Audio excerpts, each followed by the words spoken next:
Cegah inflasi dengan pemanfaatan biji bawang merah sebagai benih. Kita tahu peningkatan produksi di dunia itu sampai 2 kali lipat dari 50 juta ton pada tahun 2000 menjadi 100 juta ton dari 2019. Teknologi produksi lipat ganda tingkatkan produksi bawang merah. Nah, dasar itulah maka kita coba kembangkan benih asal biji. Upaya budidaya asal biji bawang merah di kalangan petani. Nah, permasalahannya dengan teknologi Proliga, sedikitnya informasi budidaya bawang merah Proliga ini tingkat petani. Selengkapnya di Brin Daily News bersama saya Loviana Suseno.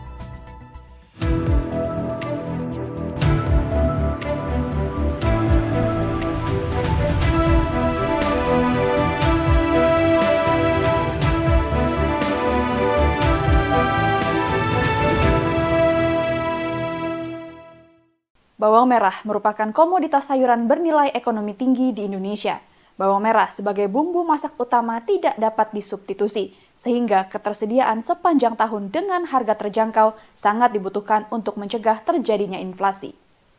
Peneliti Pusat Riset Hortikultura BRIN, Atman, memaparkan, produksi bawang merah di Indonesia masih tergolong rendah sekitar 11 ton per hektar, jika dibandingkan dengan ASEAN yang mencapai 13 ton per hektar dan di dunia sekitar 19 ton per hektar, dengan menggunakan sistem tanam benih asal biji. Juga di dunia itu, kita tahu peningkatan produksi di dunia itu sampai 2 kali lipat dari 50 juta ton pada tahun 2000 menjadi 100 juta ton dari 2019.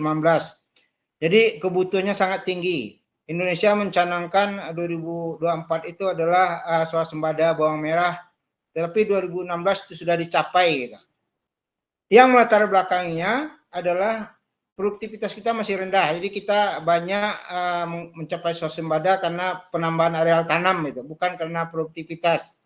Produktivitas kita masih di bawah 11 ton, sementara ASEAN sudah di atas 13 ton dan dunia sudah di atas 19 ton. Mereka lakukan dengan menggunakan tanam benih asal biji gitu. Sementara kita masih banyak berkutat dengan benih asal umbi.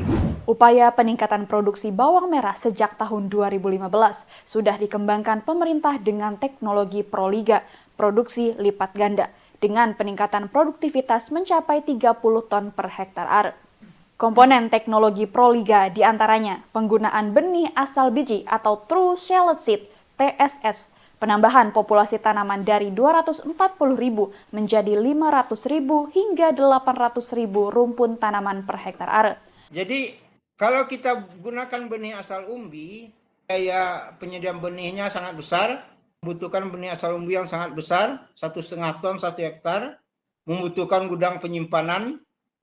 Kemudian umur penggunaan benih asal umbi itu singkat, hanya sampai umur 4 bulan, lebih dari 6 bulan sudah tidak bisa digunakan. Kemudian distribusi benih antar daerah yang membutuhkan biaya besar, kemudian tingginya variasi mutu benih asal umbi. Nah, dasar itulah maka kita coba kembangkan benih asal biji, karena menggunakan biji benih itu dapat disimpan lebih dari 1 tahun, bahkan bisa 2 tahun gitu. Bebas hama penyakit, biaya relatif murah, tadi saya katakan bisa hemat sampai 50%, kemudian fleksibel, dapat ditanam kapan saja dibutuhkan. Kemudian bentuk dan ukuran umbi relatif lebih seragam dan produktivitas lebih tinggi mencapai 20 ton per hektar. Penggunaan teknologi Proliga yang belum berkembang di tingkat petani karena masih menggunakan metode konvensional menggunakan umbi pada bawang merah untuk ditanam kembali. Atman menyampaikan, teknologi Proliga belum berkembang di tingkat petani. Hal ini dikarenakan penyebaran informasi teknologi budidaya bawang merah asal biji di dataran tinggi yang masih sedikit. Sulitnya memperoleh benih asal biji, dan para petani yang enggan mengadopsi tanam benih asal biji karena membutuhkan waktu penyemaian biji terlebih dahulu selama 6 minggu sebelum ditanam.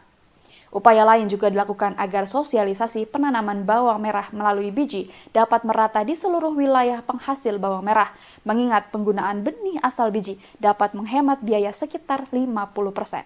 Nah, permasalahannya dengan teknologi Proliga, sedikitnya informasi budidaya bawang merah Proliga ini tingkat petani.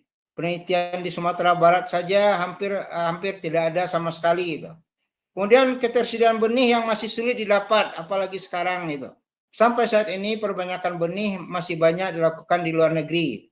Kita zamannya Kementan sudah ada beberapa kali kita melakukan perbanyakan benih di Sumatera Barat juga pernah. Kemudian yang ketiga, petani enggan mengadopsinya karena membutuhkan waktu lama. Jadi semai itu butuh waktu sekitar 6 minggu. Sementara kalau dengan umbi kita tidak melakukan semaian. Nah itu kendala teknologi ini kurang berkembang. Padahal sudah diperkenalkan ke Indonesia sejak tahun 2015. Nah ini yang perlu kita kembangkan gitu. Saya, Loviana Suseno, mewakili kru yang bertugas pamit undur diri. Kritis berpikir, kreatif berinovasi.